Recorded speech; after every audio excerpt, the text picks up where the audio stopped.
Hello students, कल हमने vector subtraction पढ़ा था। आज हम एडिशन और सबट्रैक्शन का एक और रूल सीखते हैं। साइन रूल बोला जाता है। हालांकि ये लॉ ऑफ ट्रायंगल या लॉ ऑफ पैरेललोग्राम से आता है, लेकिन फॉर्मूला थोड़ा अलग।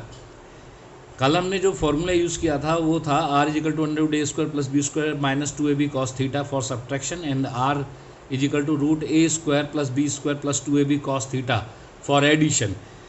आज हम जो है यूज़ करने जा रहे हैं वो एक नया रूल जिसको साइन रूल बोलते हैं। हम उसके हेल्प से भी इनको सॉल्व कर सकते हैं, तो वो आपको देखना है, वो समझना है। तो उसके लिए मैं आपको ये डेरिवेशन करके दिखा देता हूँ। जैसे फॉर एग्ज़ाम्पल, तो हम साइन रूल के बारे में बात कर रहे हैं। इसमें रूल डायरेक्ट नहीं लिखूँगा, पहले हम देखेंगे कि ये आया कैसे। जैसे हम वेक्टर ए और वेक्टर बी किसी भी मेथड से करो आप, ट्रायंगल से चाहे लॉ ऑफ पैरेललोग्राम से, दोनों से हो जाएगा। ए और बी ये दो वेक्टर थे और ये हमने कह दिया ये है रिजल्टेंट वेक्टर। ये एंगल थीटा हुआ करता था दोनों के बीच में, ठीक है। अब मैंने क्या किया, जब डेरिवेशन कर रहा था तो मैंने एक तो ये काम किया था, इसको बोल दिया था b साइन थीटा, ठीक है। अगर मैं इसी चीज़ को मैं नंबर डाल देता हूँ, जरा इसके नंबरिंग कर देता हूँ। इसको मैंने r बोला है, ये a है, ये b है। मैं x y z m ये डाल दी मैंने नंबरिंग। तो आपने क्या किया, क्योंकि इसका डेरिवेशन इम्पॉर्टेंट है हमारे लिए, एनसीईआरटी में भी आपको मिलेगा, इसलिए मैं करवा रहा हूँ। अगर मैं ले लेता हूँ ट्रायंगल YMZ, तो फ्रॉम ट्रायंगल YMZ में क्या देख रहा हूँ कि ZM यानी परपेंडिकुलर अपॉन हाइपोटेन्यूज, जिसको आप B बोल रहे हो, YZ is equal to sine theta. बिल्कुल ठीक है। अब हम जरा दूसरा देख लेते हैं, ये एंगल कितना है। ये एंगल रिजल्टेंट का एंगल है, ये हम जानते हैं फाई है। तो ये एंगल कितना हो जाएगा, ये थीटा, ये फाई, तो ये थीटा माइनस फाई हो जाएगा।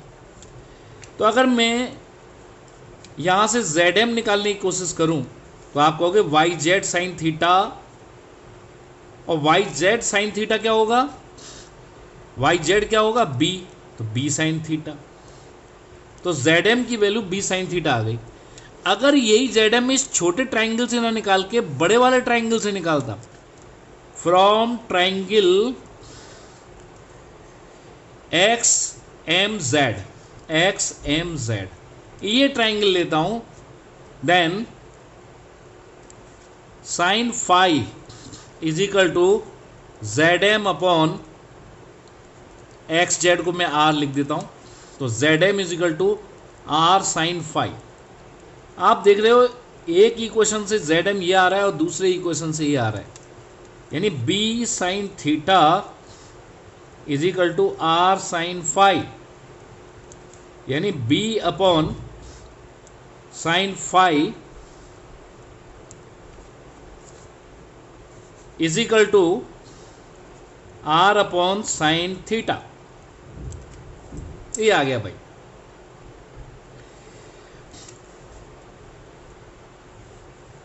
एक रिलेशन ये आया, इसको मैं A डाल देता हूं, रिलेशन A। अब मैं इसी ट्रायंगल को दोबारा से बनाता हूं, क्योंकि अब एक काम और करना है मुझे। इस ट्रायंगल को मैं जब दोबारा बनाता हूं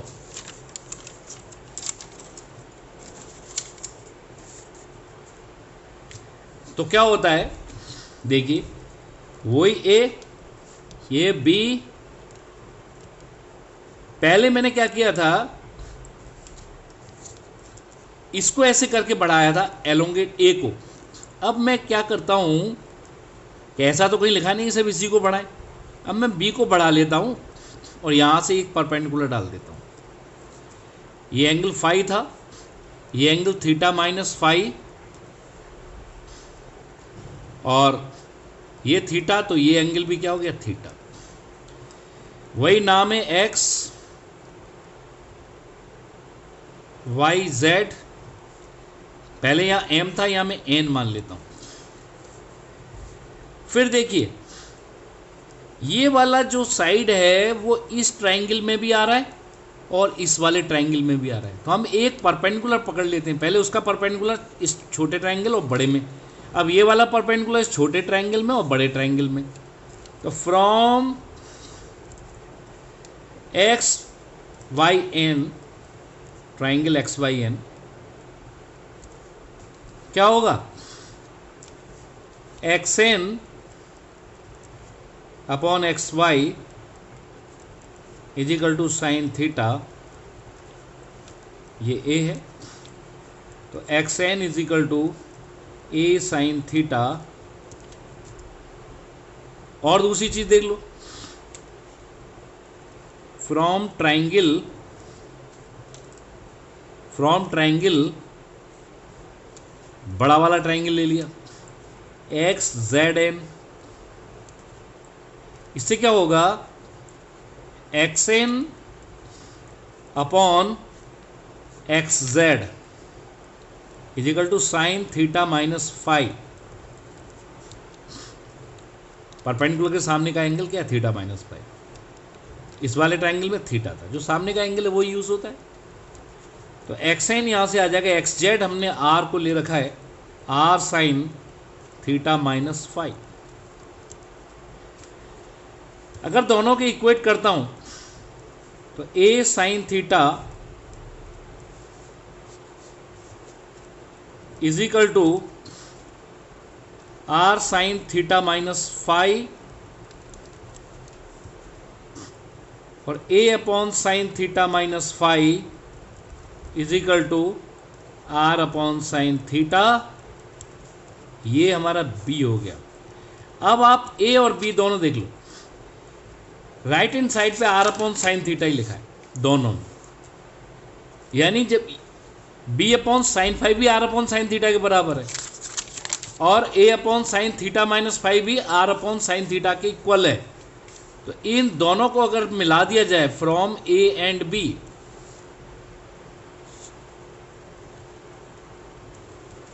क्या आ रहा है, A upon sine theta minus five is equal to b upon sin phi is equal to r upon sin theta, and this relation is called sine rule। है वही लॉ ऑफ ट्रायंगल। तो एक तरीका तो वो मेथड था, दूसरा ये मेथड, इसका भी हम यूज करेंगे। ट्रायंगल बनाने के बाद इस मेथड को हम अप्लाई कर सकते हैं इजीली। आज हम जो भी क्वेश्चन करें हम इसी से करने की कोशिश करेंगे। हम इसके क्वेश्चन लेते हैं जिससे कि हमें समझ में आए कि ये मेथड किस तरह से यूज होगा। तो आप देखिए question,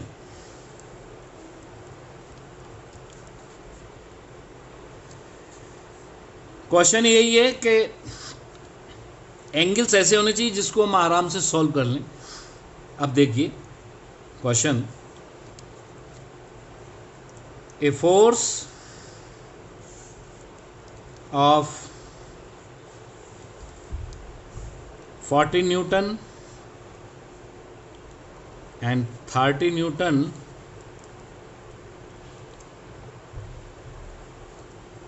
are acting along north and south, north and west respectively. Find the resultant force, यानी एक तो मैग्नीट्यूड बताना है जो कि तुम्हें दिख रहा है परपेंडिकुलर है तो 50 हो गया होगा, लेकिन हम वो उस फॉर्मूले को यूज़ करना चाह रहे हैं। पहले इजी क्वेश्चन इसीलिए लिया है कि पहले हम इजी क्वेश्चन में उस चीज़ को करेंगे तभी जा कर के बात हमें समझ में आएगी। अब देखिए, अब देख लीजिए इसमें क्या करेंगे। हमने क्या किया, एक फोर्स नॉर्थ में लग रहा था कितना 40, ईस्ट में कितना लग रहा था 30, ये रिजल्टेंट, ये एंगल हमें 90 पता है, ये एंगल रिजल्टेंट का फाई है। आपको मालूम है ये कितना होता है, थीटा माइनस फाई, यानी 90 माइनस फाई। अगर मैं फॉर्मूला वही लगाऊं 40 अपॉन, उसमें क्या आ रहा था, जो साइड आ रही थी उसके सामने का angle 40 upon sine 90 minus phi is equal to 30 upon sine phi is equal to, ये आर है, r upon sine 90।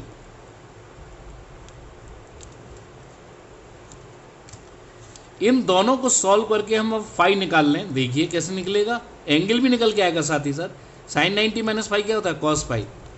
40 upon cos phi, 30 upon sine phi, sine phi को इधर ले आऊं तो ये आ जाएगा यहाँ से tan phi is equal to 3/4, यानी फाई की वैल्यू 37 डिग्री आ गई।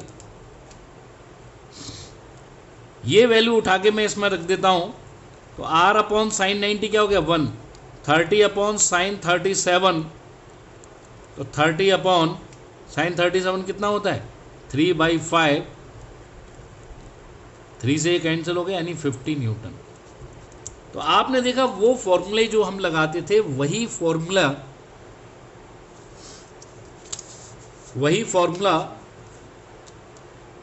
वही मतलब क्वेश्चन हम जो है इस फॉर्मूले से भी सॉल्व कर सकते हैं जो उस फॉर्मूले से कर रहे थे। तो आप इस मेथड को बार बार देख लें, इस क्वेश्चन को मैंने कैसे सॉल्व किया है।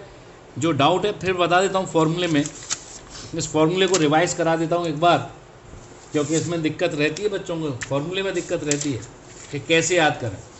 तो आप ये ध्यान रख लेना। देखो वही डायग्राम बना के देता हूँ मैं, ये ए है, ये बी है और ये आर है। बी के सामने एंगल कौन सा है फाई, आर के सामने एंगल ये थीटा, ये कितना हो गया 180 माइनस थीटा। तो आर के सामने बाहर वाला एंगल है ये, तो ये वाला एंगल थीटा और ये वाला एंगल कितना है थीटा माइनस फाइव।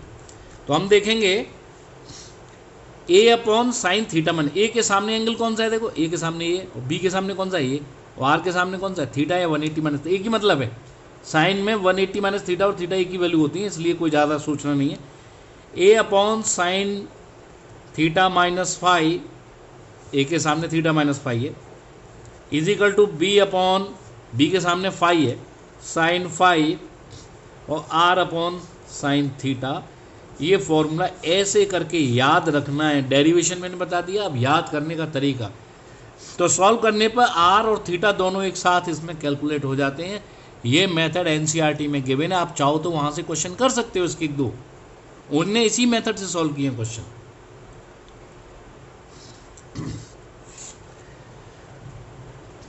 अब हम आते हैं रिजोल्यूशन ऑफ वेक्टर, ये काफ़ी इंपॉर्टेंट टॉपिक है। Resolution of A vector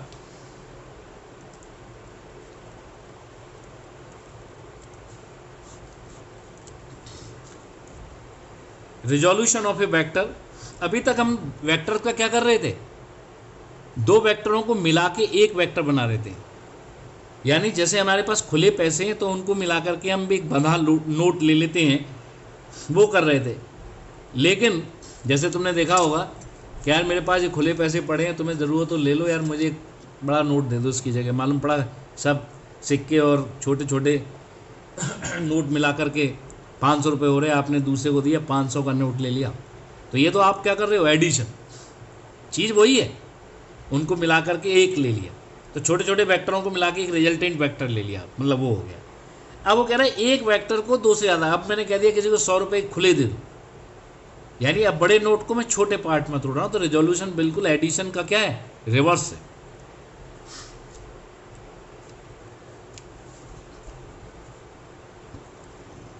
division of vector into two or more components in such a way that the vector sum of components is equal to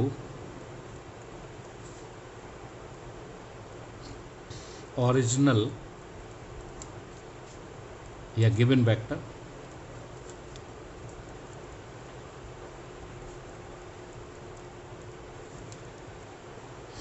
then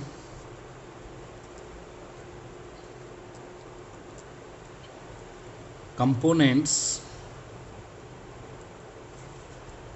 are called resolved components of a vector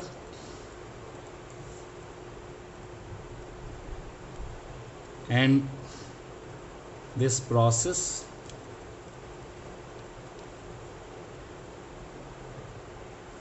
is called resolution of a vector.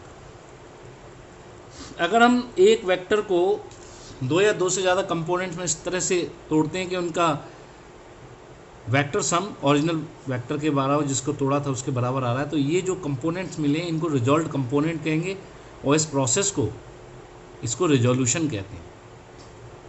ये जानना बहुत ज़रूरी है।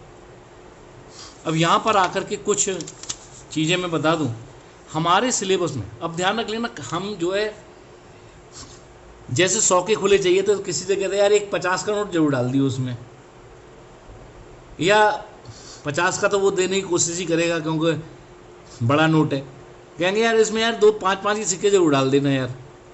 ऐसा क्यों बोलते हैं? एक हमारी रिक्वायरमेंट होती है, तो हम उसको थोड़ा हिंट देंगे भाई खुले तो करो लेकिन ऐसे करो। ऐसे ही इसमें, अब चूंकि वो रुपए में कोई, वो तो स्केलर क्वांटिटी है, उसमें कोई डायरेक्शन का चक्कर नहीं। इसमें क्या होता है, वेक्टर में क्या होता है, रेजोल्यूशन में तो वहाँ डायरेक्शन का भी चक्कर है, हमें डायरेक्शन भी बतानी पड़ेगी। हम कहेंगे इस वेक्टर के कंपोनेंट इस और इस डायरेक्शन में कीजिए। हमारे सिलेबस में सिर्फ एक वेक्टर के 2 पार्ट में रेजोल्यूशन ही है सिलेबस में, वो ही परेशान कर लेता है कभी कभार, जनरल रेजोल्यूशन जो है। हाँ, हम उसका एक सिंपल फॉर्म पढ़ते हैं जो हर बच्चा कर लेता है, वो हम भी पढ़ेंगे, उसका नाम है रेक्टेंगुलर कंपोनेंट्स। तो हम यहाँ पर जनरल रिजोल्यूशन पहले समझा देते हैं। हमने क्या कहा था कि मान लो एक ये वेक्टर है, हमने एक A1 कंपोनेंट, ये A2 कंपोनेंट, A3 कंपोनेंट, ऐसे करके AN कंपोनेंट, तो ये वेक्टर आया। अगर ऐसा है A = A1 + A2 + AN, तो हम कहेंगे then A1 A2 AN are resolved components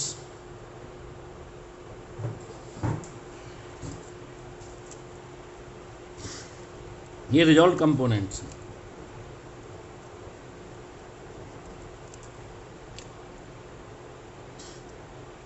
अब हमारे सिलेबस में जो रिजोल्यूशन है वो इस तरह से है कि हम एक वेक्टर, सबसे सिंपल रिजोल्यूशन कौन सा है, वही सिलेबस में 2 डायरेक्शन में रिजॉल्व करना है। Resolution into 2 rectangular components. Rectangular, perpendicular components को बोलते हैं रेक्टेंगुलर कंपोनेंट्स। ये ही सबसे ज़्यादा यूज़ करना, फिर जनरल भी कराऊंगा मैं। तो देखिए, अगर कोई एक वेक्टर दिया है, अब लोग अपनी तरह से मान लो कोई जिसने कह दिया ये एक्स एक्सिस है, ये वाई परपेंडिकुलर, ये सबसे बेहतर तरीका है, और ये एक्स एक्सिस के साथ इसका एंगल थीटा है, तो डेफिनेटली वाई एक्सिस का 90 - थीटा हो जाएगा। अब मुझसे कोई कह रहा है कंपोनेंट, तो अभी मैंने बताया कंपोनेंट ऐसे नहीं करेंगे, रटा दिए जाते हैं यहाँ से परपेंडिकुलर। क्यों गिरा दो भाई परपेंडिकुलर? तरीका क्या है, हमारे जो कंपोनेंट आ रहे हैं उनको वेक्टर मेथड से यानी लॉ ऑफ पैरेललोग्राम लगा करके रिजल्टेंट वेक्टर क्या आना चाहिए, यही वेक्टर के बराबर आना चाहिए जो हमें गिवन है। तो हम लॉ ऑफ पैरेललोग्राम अगर लगाना चाह रहे हैं तो डेफिनेटली पैरेललोग्राम ये कंस्ट्रक्ट होना चाहिए। तो हम पैरेललोग्राम कंस्ट्रक्ट करेंगे जिसमें ये दो साइड एक दूसरे के परपेंडिकुलर है, तो वो पैरेललोग्राम क्या होगा, रेक्टेंगल, इसलिए इसका नाम रेक्टेंगुलर कंपोनेंट है। अगर दो एडजेसेंट साइड्स, क्योंकि ये जो कंपोनेंट आएंगे एक इस तरफ एक इस तरफ, इनको मिला करके हम जो है क्या बनाना चाह रहे हैं, पैरेललोग्राम। तो ये पैरेललोग्राम क्या होगा, रेक्टेंगल होगा, क्योंकि दोनों कंपोनेंट कैसे हैं, परपेंडिकुलर हैं, यानी ये दोनों साइड परपेंडिकुलर हैं। तो पैरेललोग्राम में अगर एंगल 90 कर दिए जाए आमने सामने के, तो बाकी दोनों भी 90 होंगे, आप जानते हो पैरेललोग्राम में। तो वो रेक्टेंगल में कन्वर्ट हो जाता है। तो A1 और A2 जो हमने कंपोनेंट बताए थे, बहुत से लोग इनको कहते हैं AX और AY कंपोनेंट, जो भी आप नाम लो कोई फर्क नहीं पड़ता उससे, इनका वेक्टर सम इस A के इक्वल होना चाहिए। अब चूंकि ये इजी इसलिए क्योंकि भैया इसमें क्या है, ये राइट एंगल ट्रायंगल बन गया, तो सबसे ज़्यादा इजी हो गया। राइट एंगल ट्रायंगल में तुरंत निकाल दोगे ट्रिग्नोमेट्री लगा करके। AY upon A is equal to sine theta, AY की जो लेंथ है वो A साइन थीटा आ गई, और AX upon A is equal to cos theta, यहाँ से AX की वैल्यू आ गई A कॉस थीटा। तो ये दो कंपोनेंट हमें मिल गए, A कॉस थीटा और ये A sine theta, A cos theta और A साइन थीटा। इन दोनों को अगर मिला करके अगर मैं लॉ ऑफ पैरेललोग्राम से अगर सॉल्व करता हूँ या फॉर्मूला लगाता हूँ R equal to under root A square plus B square plus 2AB cos theta, तो थीटा 90 है तो वो तो 0 हो गया। A कॉस थीटा का square plus A sine theta square A आएगा, यानी इन दोनों का रिजल्टेंट A के बराबर ही आ जाएगा। तो हम अब इस चीज़ को याद रखते हैं, थीटा के साथ वाला कंपोनेंट, थीटा के साथ वाला कंपोनेंट कॉस और थीटा के सामने वाला कंपोनेंट साइन। देखिए फिर दोबारा से देख लीजिए, ये हमारा A था, ये कंपोनेंट हमारा क्या आ रहा था, कॉस, थीटा के साथ वाला कॉस, ये वाला साइन, यानी ये और ये दोनों एक ही चीज़ है क्योंकि लॉ ऑफ पैरेललोग्राम। ये वाला कंपोनेंट साइन, यानी ये साइन थीटा, थीटा के सामने वाला साइन, थीटा के साथ वाला कॉस, यानी ये याद रखते हैं थीटा के साथ वाला कॉस, तो दूसरा अपने आप साइन हो गया, सोचना ही नहीं है। इस तरह से आपको याद रखना है और ये आपके लिए काफ़ी हेल्पफुल होगा। आगे अगले वीडियो में मैं इस रेजोल्यूशन का यूज़ बताऊंगा, बहुत इंपॉर्टेंट वीडियो होगा, ज़्यादा लंबा वीडियो नहीं करना चाह रहा, इसलिए मैं इसको यहीं पर रोक रहा हूं और इनको आप बड़े ध्यान से समझें। अगला वीडियो बहुत इंपॉर्टेंट है, उसमें बहुत सारी ऐसी चीज़ें करानी हैं जो काम की हैं। एक तो ये कराना है जनरल रेजोल्यूशन, जो कि हर जगह आपको मिलेगा भी नहीं, बुक्स में भी हर जगह नहीं मिलेगा। दूसरा इसकी एप्लीकेशन करानी है, इसको यूज़ कहाँ करेंगे, दो से ज़्यादा वेक्टर जोड़ना हो या घटाना हो तो हमें method of resolution he use करना पड़ता है, बेस्ट रहता है। अगर आपको वीडियो समझ में आ रहे हैं तो आप भैया इनको सब्सक्राइब करें, इनको लाइक करें, शेयर करें, जितना ज़्यादा शेयर कर सकते हो करें, क्योंकि जब लाइक सब्सक्राइब और शेयर होगा तभी एनकरेजमेंट मिलेगा जल्दी जल्दी वीडियो बनाने का, नहीं तो डिप्रेस हो जाऊंगा मैं कि कोई नहीं देख रहा तो मैं वीडियो क्यों बनाऊं।